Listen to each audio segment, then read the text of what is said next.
Sir ನಿಮ್ಮ ಮನೆ ಬ್ರೇಕ್ಫಾಸ್ಟ್ಗೂ ಇವ್ರ ಮನೆ ಬ್ರೇಕ್ಫಾಸ್ಟ್ಗೂ ಏನು ಸರ್ ವ್ಯತ್ಯಾಸ? ಪೊಲಿಟಿಕಲ್ ಮೆನು ಮತ್ತೆ ನೋಡಪ್ಪ, ಇವ್ರ ಮನೆಯಲ್ಲಿ ನಾನ್ ವೆಜ್ಜು, ನಮ್ಮ ಮನೆಯಲ್ಲಿ ಬರೀ ವೆಜ್ಜು. ಪೊಲಿಟಿಕಲ್ ಮೆನು ಏನಾದ್ರು ಚೇಂಜ್ ಆಗಿದೆ? ಇವನು ವೆಜಿಟೇರಿಯನ್ನು, ನಾನು ನಾನ್ ವೆಜಿಟೇರಿಯನ್ನು. ಆದರೂ ನಾನು ನಾನ್ ವೆಜಿಟೇರಿಯನ್ ಮಾಡಿಸಿರ್ಲಿಲ್ಲ. ಇವನಿಗೆ ಹೇಳಿದೆ, ನೋಡಪ್ಪ, ಇದರಿಂದ ಹಳ್ಳಿಯಿಂದ ಕೋಳಿ ತಗೋಬ, ಇಲ್ಲಿ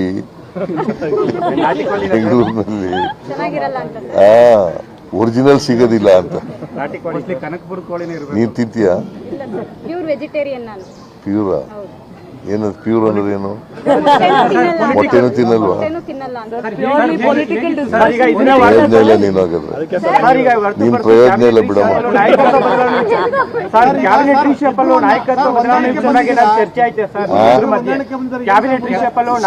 ನೋಡ್ರಿ, ನೀವು ಕೇಳಪ್ಪ, ಇಲ್ಲಿ ಮೊನ್ನೆನೆ ಚರ್ಚೆ ಮಾಡಿದ್ದೀವಿ.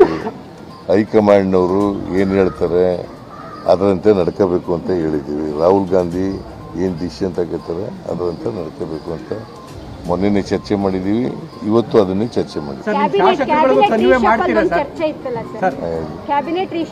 ಹೈಕಮಾಂಡ್ ಏನು ತೀರ್ಮಾನ ಮಾಡ್ತಾರೆ ಅದಂಗಮ್ಮ. ನಿಮ್ಮ ಶಾಸಕರುಗಳಿಗೆ ಮತ್ತೆ ಸಚಿವರಿಗೂ ಇದನ್ನ ಕನ್ವೆ ಮಾಡ್ತೀರಾ ಸರ್? ನಿಮ್ಮ ಬ್ರೇಕ್ಫಾಸ್ಟ್ ಮೀಟಿಂಗ್, ನಿಮ್ಮ ಬ್ರೇಕ್ಫಾಸ್ಟ್ ಮೀಟಿಂಗ್ ನೀವು ನಾವು ಒಗ್ಗಟ್ಟಾಗಿದ್ದೀವಿ ಅಂತ ಮಾಧ್ಯಮದ ಮುಂದೆ ಹೇಳಿದ್ರಲ್ಲ, ನಾವು ಯಾವಾಗಲೂ ಒಗ್ಗಟ್ಟಾಗಿದ್ದೀವಿ. ಏನು ಈಗ ಒಗ್ಗಟ್ಟಾಗಿದ್ದೀವಿ? ಶಾಸಕರುಗಳಿಗೆ ಕೇಳ್ರಿ, ಇಲ್ಲಿ ಹೇಳಿದ್ದಾರೆ ಇವತ್ತು ಒಗ್ಗಟ್ಟಾಗಿರೋದಿಲ್ಲ, ಮೊನ್ನೆ ಒಗ್ಗಟ್ಟಾಗಿರೋದಲ್ಲ, ಯಾವಾಗಲೂ ಒಗ್ಗಟ್ಟಾಗಿದೆ. ಶಾಸಕರು ಸಚಿವರಿಗೆ ಜಂಟಿಯಾಗಿ ಔತಣ ಕೂಟ ಆಯೋಜನೆ ಮಾಡಿ ಒಗ್ಗಟ್ಟಿನ ಸೂತ್ರ ಪಡಿಸ್ತೀರಾ? ಇಲ್ಲ, ಇದ್ರ ಊಟ ಎಂತದು CLP ಮೀಟಿಂಗ್ ಕರಿತೀವಲ್ಲ, ಅವತ್ತೇ ಊಟ ಮಾಡ್ತಾರೆ. ಕಳೆದ ಮೈತ್ರಿ ಸರ್ಕಾರದಲ್ಲಿ ಜೋಡೆತ್ತುಗಳು ಅನ್ನೋ ವರ್ಡು ತುಂಬಾ ಫೇಮಸ್ ಆಗ್ತಿತ್ತು. ಈಗ ಬ್ರದರ್ಸ್ ಅನ್ನೋ ಪದಗಳು ಕೂಡ ನಿಮ್ಮ ಇಬ್ಬರನ್ನು ಕೇಳ್ಕೊಡ್ತೀವಿ. ನಾವು ಯಾವಾಗಲೂ ಬ್ರದರ್ಸೇ, ಒಂದೇ ಪಕ್ಷದಲ್ಲಿದ್ದೀವಿ, ಒಂದೇ ಸಿದ್ಧಾಂತದ ನಂಬ್ಕೊಂಡಿದ್ದೀವಿ, ಒಟ್ಟಿಗೆ ಕೆಲಸ ಮಾಡ್ತೀವಿ.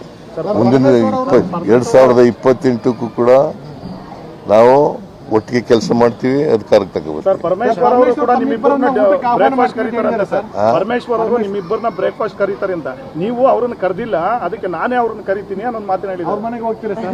ನೀವು ಪ್ರಶ್ನೆ ಕೇಳಿದ್ದೀರಿ ಅನ್ನಕ್ಕೆ ನಿಮ್ಮನ್ನು ಕರೆದಿದ್ದಾರ ಅಂತ.